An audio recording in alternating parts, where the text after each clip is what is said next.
BCom semester 1 का जो syllabus है, ठीक है, वो है तुम्हारा यहाँ पे टोटल 7 पेपर तुम लोग को करना होगा। वो 7 पेपर में फर्स्ट क्या है?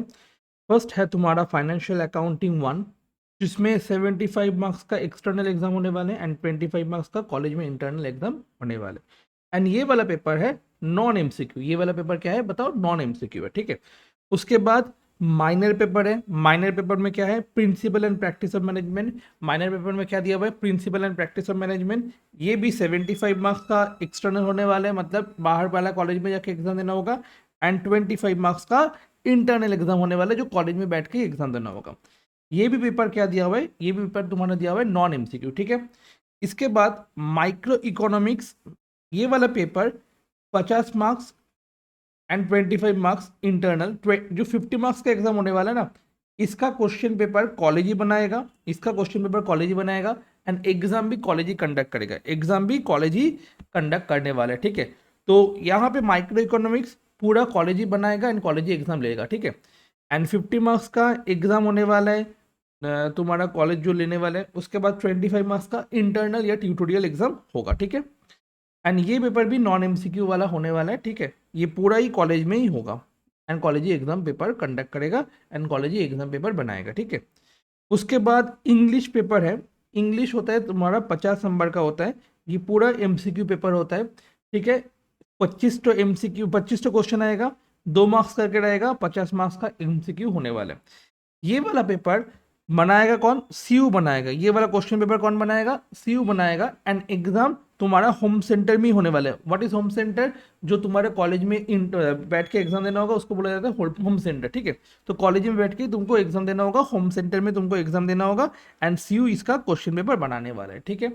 इसके बाद ये जो इंग्लिश का पेपर होगा, ये इंग्लिश का पेपर 3 सेट में बनने वाला है। Set 1, set 2 and set 3। Set 1, set 2, set 3, ठीक है। एक मॉर्निंग के लिए बनेगा, एक डे के लिए बनेगा, एक आफ्टरनून या फिर इवनिंग के लिए बनने वाला है, ठीक है। इसके बाद वाला कौन सा ये है? सब्जेक्ट है entrepreneurship and development.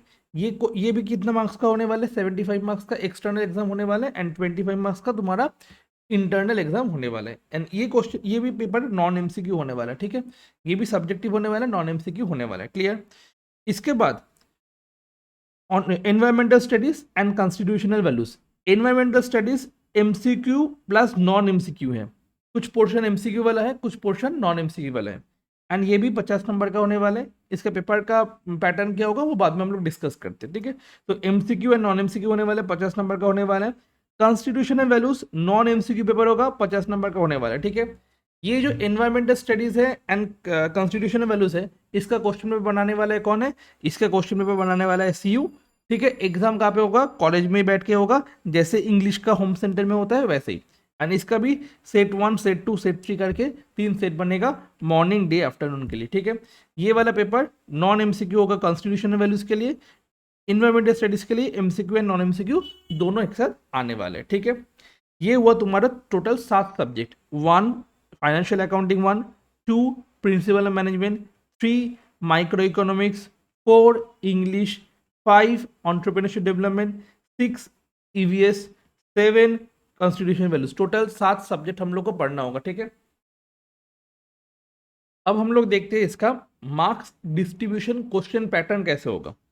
Financial accounting 1 का क्वेश्चन पैटर्न होने वाला है, तुमको 2 क्वेश्चन आएगा, एक 10 नंबर का, एक 15 नंबर का, ठीक है। अब 10 नंबर का एंड 15 नंबर का क्वेश्चन कितना करना होगा, कितना अटेम्प्ट करना होगा? Question to be answered 3 question तुमको अटेंड करना होगा आउट ऑफ 5 क्वेश्चन, मतलब 3 क्वेश्चन करना होगा आउट ऑफ 5 क्वेश्चन, 10 नंबर का होने वाला है। उसके बाद 15 नंबर का क्वेश्चन आने वाला है, ठीक है। 3 क्वेश्चन करना होगा, ठीक है, 3 क्वेश्चन करना होगा। 3 क्वेश्चन में तुम्हारा एक क्वेश्चन तो कंपल्सरी रहेगा ही रहेगा, ठीक है। क्वेश्चन नंबर 1 एक क्वेश्चन कंपल्सरी रहेगा जो कि है फाइनल अकाउंट से आने वाले। और बाकी 2 क्वेश्चन तुम्हारा, बाकी क्वेश्चन होगा तुम्हारा तो 2, उसमें से एक करना होगा, ठीक है। 2 तुम्हारा 3 रहेगा, उसमें से 2 करना होगा। इसका अच्छे से हम लोग डिस्कशन बाद में करते हैं, ठीक है। फिर principle and practice of management में क्या दिया हुआ है? तुम्हारा टोटल 5 क्वेश्चन करना होगा, ठीक है। टोटल 5 क्वेश्चन करना होगा, टोटल 4 क्वेश्चन करना होगा out of 8 question, 8 question, 6 question. And number distribution कैसे होगा? 5 क्वेश्चन 2 नंबर का, 5 क्वेश्चन 5 नंबर का, 4 क्वेश्चन 10 नंबर का, ठीक है। तो 5 इंटू 2 10, 5 इंटू 5 25, 4 इंटू 10 तुम्हारा 40, देखना टोटल करके 75 होता है। उसके बाद माइक्रो इकोनॉमिक्स जो एग्जाम क्वेश्चन पेपर सब कुछ कॉलेज बनाएगा वो कैसे होगा, 15 क्वेश्चन रहेगा, उसमें से मेरे को 10 क्वेश्चन अटेम्प्ट करना होगा, 2 नंबर करके रहेगा। 6 क्वेश्चन रहेगा, उसमें से 4 क्वेश्चन हमको अटेंड करना होगा, 5 नंबर करके रहेगा। क्लियर। उसके बाद 2 क्वेश्चन रहेगा, उसमें से 1 क्वेश्चन मेरे को अटेंड करना होगा, 10 नंबर का रहेगा, ठीक है। टोटल 50 नंबर का एग्जाम होने वाला है तुम्हारा माइक्रो इकोनॉमिक्स के लिए, ठीक है। एंड 25 मार्क्स इंटरनल होने वाले हैं। उसके बाद एंटरप्रेन्योरशिप एंड डेवलपमेंट, ये एंटरप्रेन्योरशिप एंड डेवलपमेंट में, ठीक है, सीयू ने जो मार्क्स डिस्ट्रीब्यूशन दिया था वो पहले ये दिया हुआ था, जो काटा हुआ था ना, ये दिया हुआ था। बट एग्जाम का पेपर मतलब 2024 वाला जो पेपर आया उसमें थोड़ा डिफरेंट आया। क्या आया, 15 क्वेश्चन में से मेरे को 10 क्वेश्चन अटेम्प्ट करना होगा, 2 नंबर का, मतलब यहाँ से 20 नंबर हो गया। 8 क्वेश्चन मेरे को दिया जाएगा, 5 क्वेश्चन अटेम्प्ट करना होगा, 5 नंबर का रहेगा। 5 क्वेश्चन रहेगा, 3 क्वेश्चन अटेम्प्ट करना होगा, जिसमें 10 नंबर का क्वेश्चन आने वाला है, ठीक है। तो 10 इंटू 2 20, 5 इंटू 5 25, 3 इंटू 10 30, मतलब 75 का आने वाला है, ठीक है। चलो यहाँ पे फिर कितना पेपर्स हो गया तुम्हारा, 4 पेपर का क्वेश्चन डिस्ट्रीब्यूशन कैसे होगा वो मिल गया। इसके बाद हम लोग का और 3 पेपर होता है, जो कि होता है तुम्हारा इंग्लिश 1, जो कि एईसी पेपर 1 होता है। उसके बाद आता है एनवायरमेंटल स्टडीज, जो सीबैक पेपर 1.1 होता है। उसके बाद होता है कॉन्स्टिट्यूशनल वैल्यूज, जो कि है सीबैक पेपर 1.2। क्लियर। अब यहाँ पे इंग्लिश 1 या कंपल्सरी इंग्लिश 1 एमसीक्यू पेपर होता है, पूरा पूरा एमसीक्यू होने वाला है। 50 नंबर का एमसीक्यू आने वाला है यहाँ से। क्वेश्चन पेपर कौन बनाएगा, क्वेश्चन पेपर बनाएगा सीयू। एंड इसमें 3 सेट होने वाला है, 1 2 3, सेट 1 सेट 2 सेट 3, 3 सेट होने वाले हैं मॉर्निंग डे आफ्टरनून के लिए, ठीक है। एंड ये वाला एग्जाम का क्वेश्चन, एग्जाम का जो ये होगा तुम्हारा कहाँ पे देना होगा, ये होम सेंटर में देना होगा, ये एग्जाम होम सेंटर में देना होगा। क्वेश्चन पेपर बनाएगा सीयू, बट ये देना होगा तुम्हारा होम सेंटर में बैठ के, ठीक है। 25 से क्वेश्चन करना होगा, 2 नंबर के लिए 50 नंबर आने वाला है, ठीक है। इसके बाद आता है तुम्हारा सीवैक पेपर 1.1, सीवैक पेपर 1.1, सीवैक पेपर 1.1 में क्या होगा, एनवायरमेंटल स्टडीज 1 आएगा, जो कि एमसीक्यू प्लस नॉन एमसीक्यू है, एमसीक्यू प्लस नॉन एमसीक्यू है, ठीक है। एमसीक्यू प्लस नॉन एमसीक्यू है तुम्हारा, 50 नंबर का आने वाला है। क्वेश्चन पेपर कौन बनाएगा, सीयू बनाएगा। क्वेश्चन पेपर कौन बनाएगा, सीयू बनाएगा। यहाँ पे भी सेट 1 2 3 जैसे दिया हुआ वैसे होगा, जैसे इंग्लिश में। उसके बाद एग्जाम कहाँ पे देना होगा, होम सेंटर में बैठ के एग्जाम देना होगा। यहाँ पे एमसीक्यू वाला पोर्शन कितना है, 10 नंबर का एमसीक्यू वाला पोर्शन है, 10 क्वेश्चन अटेम्प्ट करना होगा, 1 नंबर करके 10 नंबर आने वाले हैं। 10 क्वेश्चन अटेम्प्ट करना होगा, 1 नंबर करके 10 नंबर आने वाले हैं, ठीक है। उसके बाद 10 क्वेश्चन करना होगा, आउट ऑफ 12 क्वेश्चन 2 नंबर करके रहेगा, 20 नंबर, ये नॉन एमसीक्यू रहेगा, मतलब सब्जेक्टिव रहेगा, लिखना होगा। नेक्स्ट 4 क्वेश्चन करना होगा, 6 क्वेश्चन में से 5 नंबर का रहेगा, तो 20 नंबर का तुम्हारा नॉन एमसीक्यू हो गया। इसके बाद तुम्हारा आ गया कॉन्स्टिट्यूशनल वैल्यूज। कॉन्स्टिट्यूशनल वैल्यूज पूरा पूरी नॉन एमसीक्यू पेपर है, 50 नंबर का होने वाले, 1.2 में सीवैक पेपर 1.2 में होने वाला है। Question paper by CU, question paper कौन सेट करने वाले, सीयू सेट करने वाले, सेट 1 सेट 2 सेट 3 होने वाले। ये भी होम सेंटर में बैठ के एग्जाम देना होगा, जैसे इंग्लिश हुआ था, ठीक है, एनवायरमेंटल स्टडीज हुआ था, एग्जैक्टली सेम तुम्हारा कॉन्स्टिट्यूशनल वैल्यूज के लिए भी तुम्हारा एग्जाम होम सेंटर में होने वाला है। एंड मॉड्यूल 1 मॉड्यूल 2 करके आएगा, 2 क्वेश्चन में से 1 क्वेश्चन करना होगा, 2 क्वेश्चन में से 1 क्वेश्चन करना होगा। हर एक क्वेश्चन का नंबर 25 मार्क्स करके है, 25 प्लस 25 50 मार्क्स का तुम्हारा सीवैक पेपर होने वाला है। क्लियर। ये टोटल तुम्हारा 7 पेपर का मार्क्स डिस्ट्रीब्यूशन कैसे होगा वो मिल गया, ठीक है। अब हम लोग देख लेते हैं तुम्हारा अकाउंट्स फाइनेंशियल अकाउंटिंग 1 में कौन सा चैप्टर्स पढ़ना होगा, ठीक है।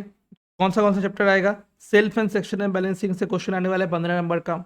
नॉन प्रॉफिट ऑर्गेनाइजेशन आने वाला है 15 नंबर का। Financial accounting of incomplete records या फिर सिंगल एंट्री इसको बोला जाता है, 15 नंबर का आने वाला है। तुम्हारा final accounts of sole proprietorship से 15 नंबर का आने वाला है। रेक्टिफिकेशन ऑफ एरर्स से 10 नंबर का आने वाला है, ठीक है। उसके बाद एडजस्टमेंट एंट्री आता है, उसके बाद प्रोविजन एंड डेटर्स आता है, उसमें से 10 नंबर का आने वाला है। डिप्रिसिएशन से 10 नंबर का आने वाला है। इन्वेंट्री से 5 नंबर प्लस 5 नंबर आने वाला है। थ्योरी प्लस प्रैक्टिकल आ सकता है, या फिर 10 नंबर का पूरा प्रैक्टिकली पूछ सकते हैं इन्वेंट्री से। फिर बेसिस ऑफ अकाउंटिंग से 5 नंबर का तुम्हारा कैश बेसिस एक्रूअल बेसिस से सम आएगा। उसके बाद सेल ऑन अप्रूवल है, फिर दिया हुआ है तुम्हारा इंट्रोडक्शन ऑफ टू अकाउंटिंग, ये सारा थ्योरी चैप्टर्स है। Double entry book keeping theory chapters है। Accounting concept and convention 5 number आ सकते हैं, 10 नंबर का क्वेश्चन आ सकते हैं। कंसेप्ट एंड कन्वेंशन में क्या दिया हुआ है, money measurement concept, going concern concept, ये सब रहेगा। रेवेन्यू रिकॉग्निशन रहेगा, रिजर्व एंड प्रोविजन रहेगा, and capital and revenue transaction रहेगा। मतलब एक ट्रांजेक्शन बोला जाएगा, वो कैपिटल नेचर होगा या रेवेन्यू नेचर होगा, वो तुमको बताना होगा, ठीक है। ये तुम्हारा थियोरेटिकल पूरा पेपर रहेगा, ठीक है। अब इसका मार्क्स डिस्ट्रीब्यूशन कैसे होता है, 75 मार्क्स का एक्सटर्नल होने वाला है जो बाहर वाला कॉलेज में जाकर देना होगा, एंड 25 मार्क्स का इंटरनल कॉलेज में ही होने वाला है, कॉलेज क्वेश्चन बनाएगा, कॉलेज एग्जाम लेगा 25 मार्क्स का, ठीक है। बट 75 मार्क्स तुमको बाहर में जाके देना होगा, एंड क्वेश्चन पेपर कौन बनाएगा, सीयू बनाएगा, ठीक है। Group A and group B, ये दो ग्रुप में आने वाले हैं। ग्रुप ए में 5 क्वेश्चन रहेगा, 3 क्वेश्चन तुमको अटेम्प्ट करना होगा, 10 नंबर का 30 मार्क्स का आने वाला है। उसके बाद 3 क्वेश्चन रहेगा, 2 क्वेश्चन अटेम्प्ट करना होगा, ठीक है, उसमें से 15 नंबर का आने वाला है। टोटल कितना मार्क्स होने वाले, 30। अब यहाँ पे कौन सा क्वेश्चन आएगा, सेल्फ एंड सेक्शनल बैलेंसिंग से क्वेश्चन आएगा, सिंगल एंट्री से क्वेश्चन आएगा, एंड एनपीओ से क्वेश्चन आएगा। इसमें से मेरे को 2 क्वेश्चन अटेम्प्ट करना होगा, क्लियर। उसके बाद एक क्वेश्चन कंपलसरी रहता है, वो 15 नंबर का होने वाला है, जो कि है फाइनल अकाउंट्स। टोटल आने वाले तुम्हारा 75 मार्क्स, क्लियर, ठीक है। ये है फाइनेंशियल अकाउंटिंग 1 का तुम्हारा, ठीक है, फाइनेंशियल अकाउंटिंग 1 सेमेस्टर में 75 मार्क्स आने वाला है। ट्यूटोरियल मतलब कॉलेज में इंटरनल होने वाला है 25 मार्क्स का। इंट्रोडक्शन से ये चैप्टर्स है, एक बार जस्ट गो थ्रू कर लेना, मैं पूरा बता दिया कहाँ पे क्या है। फिर कंसेप्ट है यहाँ पे, इन्वेंट्रीज वगैरह, depreciation, reserve and provision, activation entries, ठीक है। उसके बाद तुम्हारा final accounts of trading concern, final accounts, NPO and single entry दिया हुआ है, and self and section balancing दिया हुआ है, ठीक है। एक बार तुम लोग जस्ट गो थ्रू करना। उसके बाद principle and practice of management 25 marks का ऑलरेडी डिस्कस कर लिए। यहाँ का जो यहाँ पे जो भी सिलेबस एक बार जस्ट देख लेना यहाँ से वीडियो को पॉज करके, ठीक है। इसके बाद तुम्हारा आता है माइक्रो इकोनॉमिक्स, जो कॉलेज में एग्जाम होने वाला है, इंटरनल भी कॉलेज में होने वाला है, जो 50 मार्क्स का होगा वो भी कॉलेज में ही होने वाला है, कॉलेज क्वेश्चन पेपर सेट करने वाले हैं। उसका जो भी तुम्हारा सिलेबस है वो ये रहा, इसको वीडियो को पॉज करके जूम करके एक बार देख लेना। फिर तुम्हारा दिया हुआ है एंटरप्रेन्योरशिप डेवलपमेंट 75 मार्क्स बाहर में जाके देना होगा, एंड 25 मार्क्स का इंटरनल होने वाला है, ठीक है। इसका भी सिलेबस एक बार पॉज करके देख लेना, एंड यहाँ पे भी हो गया। अच्छा, इसके बाद तुम्हारा दिया हुआ है कॉन्स्टिट्यूशनल वैल्यूज एंड एनवायरमेंटल का सिलेबस। एनवायरमेंटल स्टडीज मेरा सेमेस्टर 1 में भी है, सेमेस्टर 2 में भी है, but constitutional values only semester 1 में है, ठीक है। तो ये रहा तुम्हारा एनवायरमेंटल स्टडीज का पूरा सिलेबस, ठीक है। 50 नंबर का आने वाला है एनवायरमेंटल स्टडीज़ का पूरा सिलेबस, ठीक है। ये एनवायरमेंटल स्टडीज़ का पूरा सिलेबस है।